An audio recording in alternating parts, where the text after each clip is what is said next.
Hi കൂട്ടുകാരെ. അപ്പോൾ ഇന്ന് നമ്മൾ ചെയ്യാൻ പോകുന്ന ഗ്ലാസ് പെയിന്റിംഗ് ആണ്. ഗ്ലാസ് പെയിന്റിങ് ഇപ്പോൾ ലോക്ക്ഡൗൺ പീരീഡ് അല്ലേ, അപ്പോൾ പുതുതായിട്ട് എന്തെങ്കിലുമൊക്കെ ചെയ്യാൻ എല്ലാവർക്കും നല്ല താല്പര്യമുള്ള സമയമാണ്. അപ്പോൾ നമുക്ക് ഗ്ലാസ് പെയിന്റിങ് എങ്ങനെ ചെയ്യുന്നത് നോക്കാം. ഓക്കെ, ഈ ടുലിപ്പിൻ്റെ ഇപ്പം ഞാൻ വരച്ച ടുലിപ്പിൻ്റെ ഇതാണ് ഗ്ലാസ് പെയിന്റിംഗ് ആയിട്ട് ചെയ്യുന്നത്. ഇത് നിങ്ങൾക്ക് ലിങ്കിൽ നിന്നും ഡൗൺലോഡ് ചെയ്തെടുക്കാവുന്നതാണ്. ഓക്കെ, ഗ്ലാസ് പെയിന്റിങ്ങിന് വേണ്ടത് ഗ്ലാസ് കളേഴ്സ് ആണ്. അത് ലൈനേഴ്സ് ഉണ്ട്, ഔട്ട്ലൈനിങ് ചെയ്യാൻ വേണ്ടി ലൈനേഴ്സ് ഉണ്ട്. അത് പിന്നെ ഗ്ലാസ് കളേഴ്സ്, പല തരത്തിലുള്ള കളേഴ്സ് കിട്ടും. ഇവിടെ ഇപ്പം ഞാൻ ഗ്ലാസ് ആണ് ഉപയോഗിച്ചിരിക്കുന്നത്. ചെറിയ കുട്ടികളുണ്ടെങ്കിൽ ഒരു കാര്യം നോക്കണം, ശ്രദ്ധിക്കണം. ഗ്ലാസ് വളരെ ഷാർപ്പാണ്. അതുകൊണ്ട് പിന്നെ പാരൻസിൻ്റെ കൂടെ പാരൻസ് ഉണ്ടെങ്കിൽ മാത്രമേ അത് ഗ്ലാസ് ഉപയോഗിക്കാവൂ. അല്ലെങ്കിൽ പ്ലാസ്റ്റിക് ഷീറ്റ്സ് കിട്ടും നിങ്ങൾക്ക്. ആദ്യം ഗ്ലാസ് പെയിന്റിങ് ചെയ്യാൻ പ്ലാസ്റ്റിക് ഷീറ്റ്സ് ആണ് കുറച്ചും കൂടി നല്ലത്. പ്ലാസ്റ്റിക് ഷീറ്റ്സ് ആയാലും ഗ്ലാസിന്റെ അതേ എഫക്റ്റ് തന്നെ കിട്ടും. അപ്പോൾ പറഞ്ഞ പോലെ കുട്ടികൾ ഗ്ലാസ് ഉപയോഗിക്കുമ്പോൾ ശ്രദ്ധിക്കുക. അപ്പോൾ പ്ലാസ്റ്റിക് ഷീറ്റാണ് നിങ്ങൾക്ക് നല്ലത്. ഇനി നമുക്ക് ഗ്ലാസ് പെയിന്റിങ് എങ്ങനെ ചെയ്യുന്നതെന്ന് നോക്കാം.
കഴിഞ്ഞ ദിവസം നമ്മൾ ചെയ്ത ഔട്ട്ലൈനൊക്കെ ഉണക്കിയിട്ടില്ല. നമുക്കിനി കളർ ചെയ്യാം.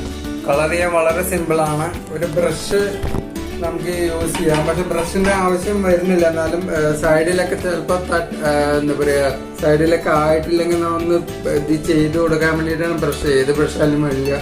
യൂസ് ചെയ്യുന്ന കളേഴ്സ് എന്ന് പറഞ്ഞാൽ magenta, lemon yellow, leaf green, emerald green. ഞാൻ ലെമൺ യെല്ലോ കൊടുക്കാണ് കുറേശ്ശെ.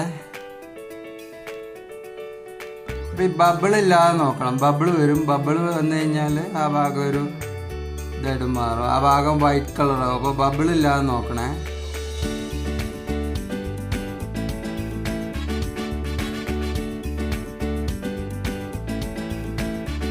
നമ്മൾ മജന്ത കളർ യൂസ് ചെയ്യാൻ പോവാണ്. മജന്ത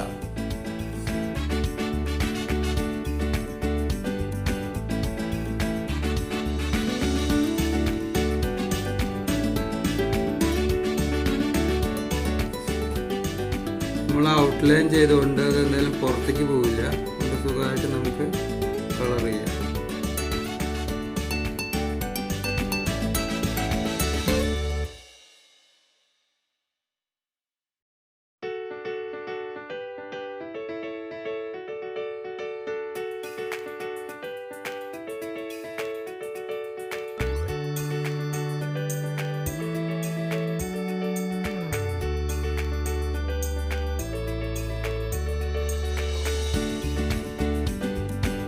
ലെമൺ യെല്ലോയാണ് കൊടുക്കുന്നത്. ലെമൺ യെല്ലോയും ലൈറ്റ് ഗ്രീനും ആണ് നമ്മൾ തണ്ടിന് കൊടുക്കുന്നത്, തണ്ട് ഭാഗത്ത്.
ഗ്ലാസ് പെയിന്റിങ് നന്നായിട്ട് ഉണങ്ങിയിട്ടുണ്ട്.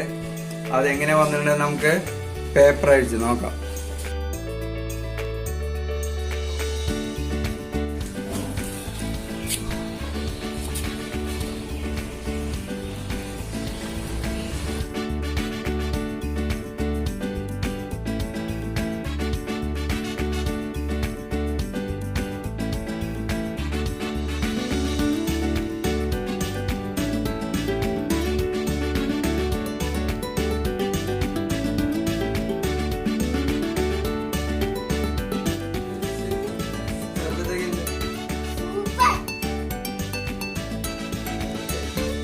വളരെ ഈസിയാണ്. അപ്പൊ എല്ലാരും ചെയ്തു നോക്കണം.